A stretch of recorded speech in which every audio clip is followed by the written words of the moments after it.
All right, it is time to bind the Super Scrappy Spiderweb quilt. And so of course I'm gonna do a Scrappy binding.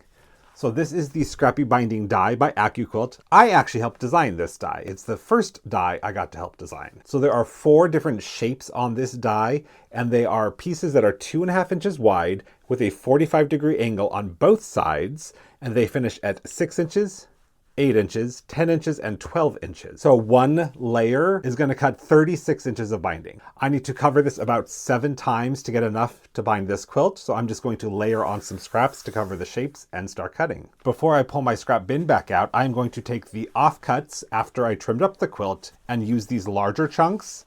If they fit on one of the shapes, I will use them, and then I'll pull out the scrap bin to do the rest.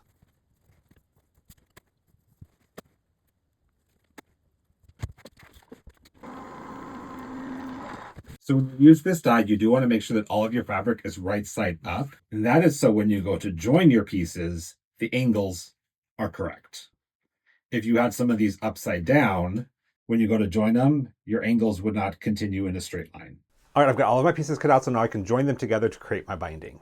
Now I have a lot of videos on my channel already of how to bind a quilt, so I'm not going to go into too much detail in this video. If you like, I do have a full-length start-to-finish tutorial over on my YouTube where I bound a quilt earlier this year and showed you all of the steps how to do it. I am going to press my binding in half lengthwise and then attach it to the back side of the quilt. I personally prefer attaching it to the back, flipping it to the front, and top stitching it down, but you can do whatever method you prefer. While I'm attaching my binding, I also add in my quilt label.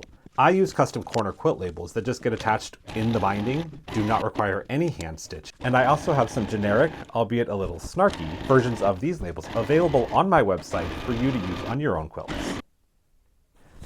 All done. Now I'm going to run this outside and get some pictures of it before it starts raining again.